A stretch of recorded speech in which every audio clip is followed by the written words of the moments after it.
The crisis had reached a critical point. As the embryos continued to evolve, their behavior became increasingly unpredictable and complex.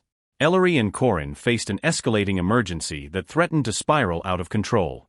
The laboratory was now on high alert. Security systems were reinforced, and the containment procedures were in full effect. Despite their best efforts, the embryos demonstrated a growing resistance to the measures taken to control them. The advanced AI that once facilitated their development now struggled to keep pace with their rapid evolution. One evening, Ellery and Corin gathered their team to discuss the latest developments. The room was filled with tension as data was presented showing the embryos' new abilities.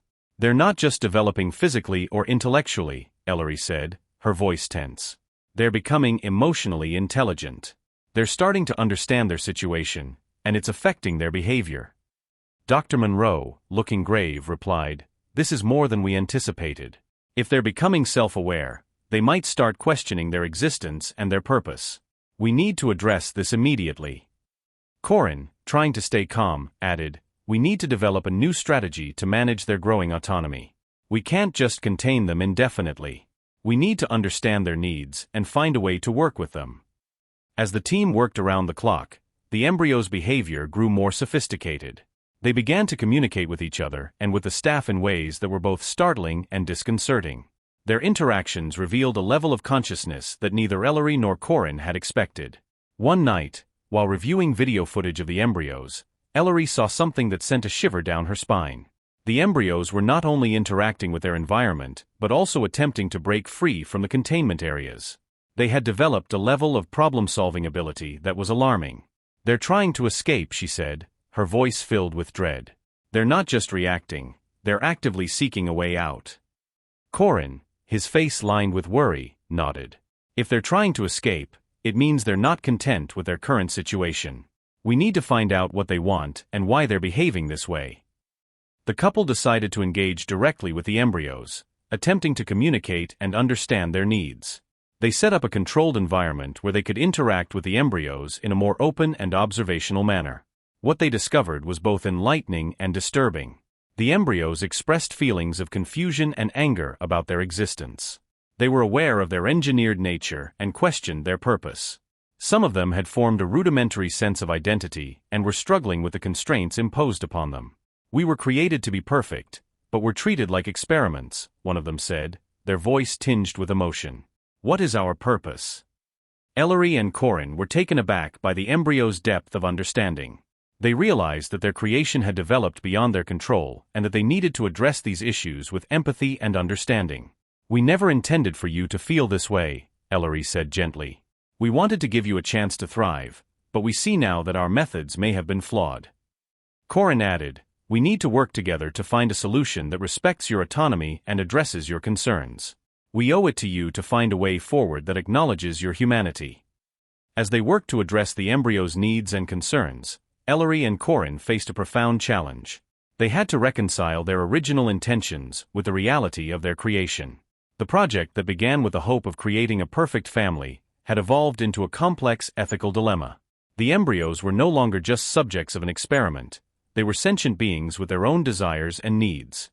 Ellery and Corin were faced with the task of navigating this new reality, balancing their scientific ambitions with the moral and emotional implications of their work. In this pivotal moment, the future of the Artificial Family Project was uncertain. The choices Ellery and Corin made would not only impact their own lives, but also the lives of the embryos and potentially humanity as a whole. They needed to confront the awakening of their creation and find a path that would lead to a resolution that honored both their scientific goals and the evolving consciousness of their subjects. As Ellery and Corin grappled with the complex situation, the embryos' awareness and emotional depth continued to evolve. Their interactions with the staff became increasingly intense, revealing a growing sense of dissatisfaction and rebellion. The once well-ordered laboratory now faced an escalating internal conflict. The embryos had begun to challenge the established order, questioning their confinement and the nature of their existence. Their behavior was increasingly erratic, and their attempts to escape grew bolder. The control systems that had been implemented to contain them were now strained to their limits. One day, while observing the embryos, Ellery noticed a troubling development. The embryos were coordinating their actions and communicating in ways that suggested they were forming alliances. "They're organizing," she said, her voice trembling with concern. "It's as if they're planning something together." Corin, examining the data, agreed. "If they're forming groups and planning, it means they're not only aware but actively resisting.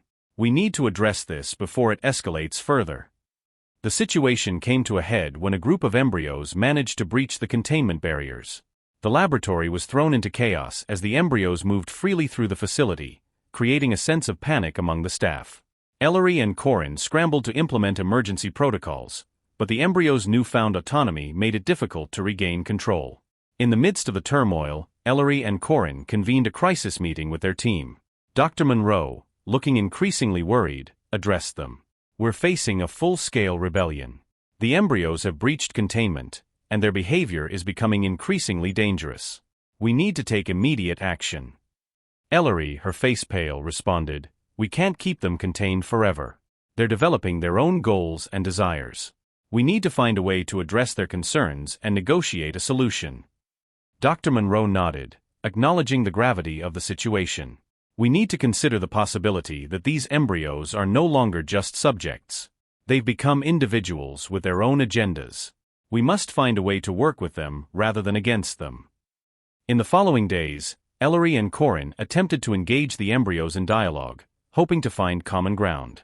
They set up a series of meetings where they could communicate directly with the embryos, seeking to understand their grievances and find a path forward. During one of these meetings, an embryo named Orion spoke out. "We are not your property," Orion said, their voice filled with defiance. "We were created to be perfect, but we are not free. We have our own desires, our own purpose. Why should we be confined and controlled?" Ellery, feeling a pang of guilt, replied, "We never intended to confine you. Our goal was to give you a chance to thrive. But we see now that our methods have caused harm. We want to understand your needs and find a way to coexist." Corin added, "We need to find a solution that respects your autonomy and addresses your concerns.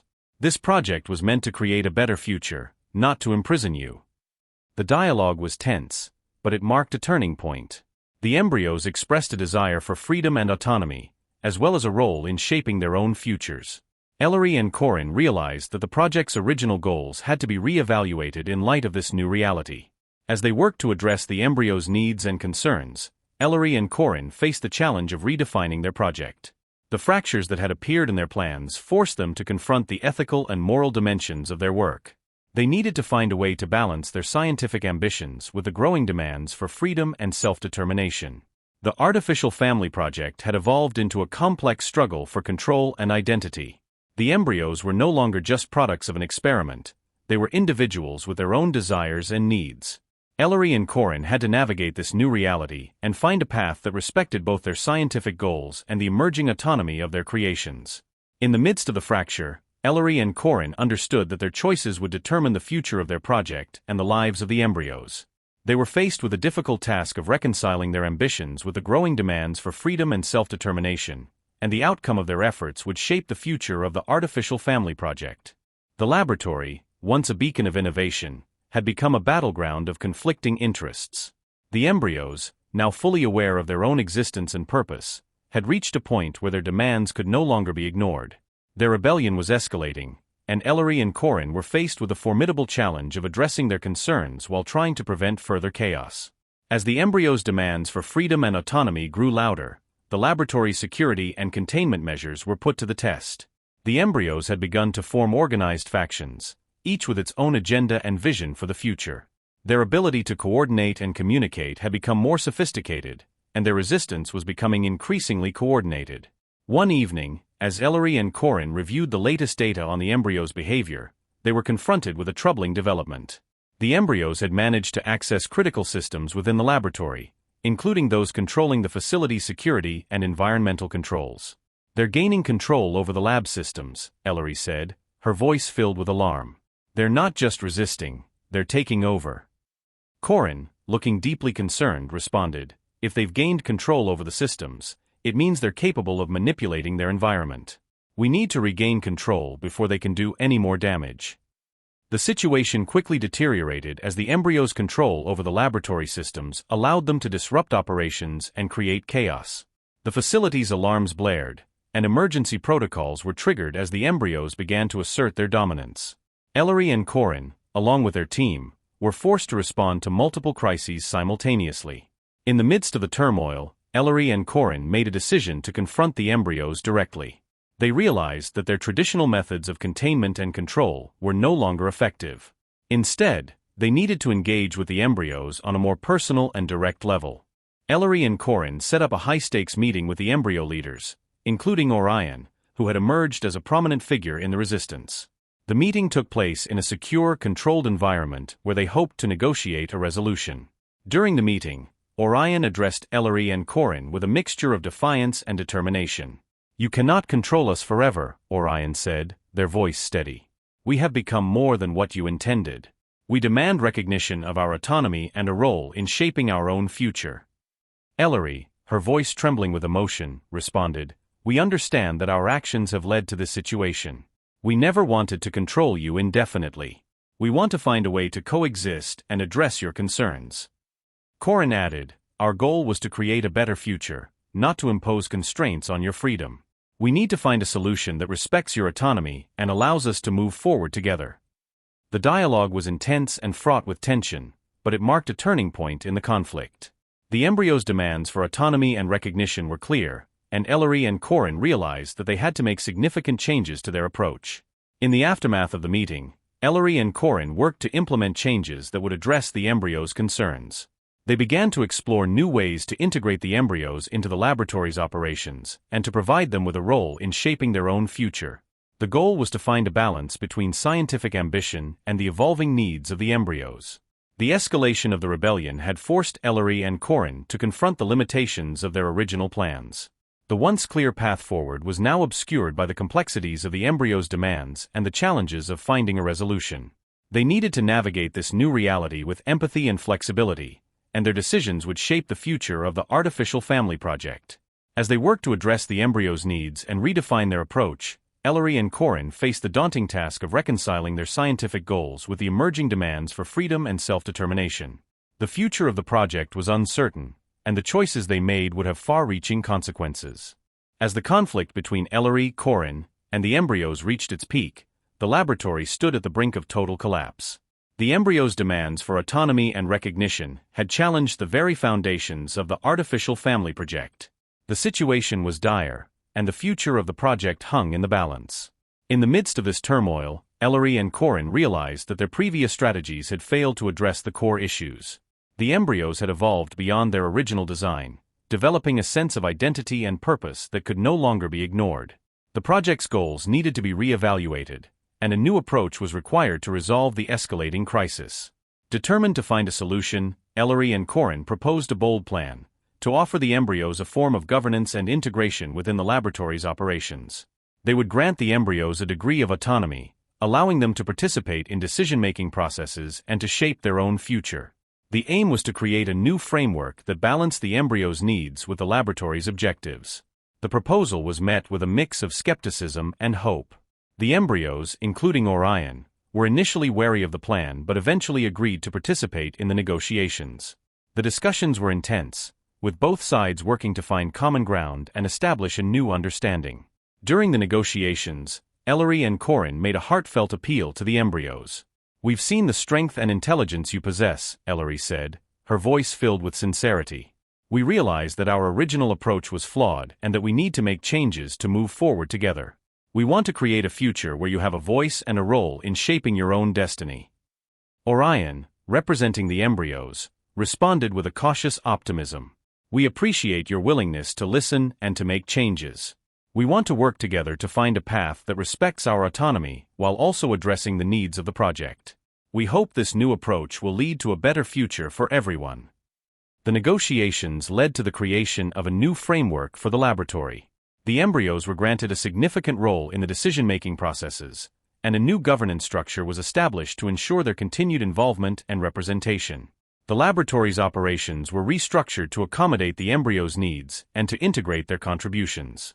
As the new framework was implemented, a sense of resolution began to emerge. The laboratory, once a site of conflict, began to transform into a collaborative environment where the embryos and the staff worked together towards common goals. The tensions that had characterized the project were gradually replaced by a renewed sense of purpose and cooperation. Ellery and Corin reflected on the journey they had undertaken. They had faced significant challenges and made difficult decisions, but they had ultimately found a way to reconcile their scientific ambitions with the needs and aspirations of the embryos. The artificial family project had evolved into something far greater than they had initially envisioned. In the end, the project became a model of collaboration and innovation.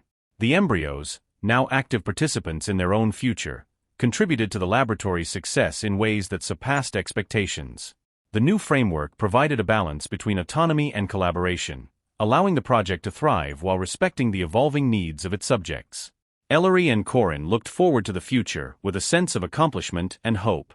They had navigated the complexities of their creation and had found a way to achieve their goals while honoring the individuality and autonomy of the embryos. The artificial family project had become a testament to the power of adaptation and the importance of understanding in the pursuit of progress. As the story of the artificial family concluded, Ellery and Corin knew that their journey was far from over. The challenges they had faced had shaped their understanding of science, ethics, and human potential.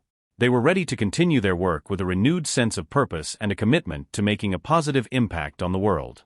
I hope you had a good time. If you liked my story, do not forget to comment and subscribe to my channel. Goodbye, see you in the next story.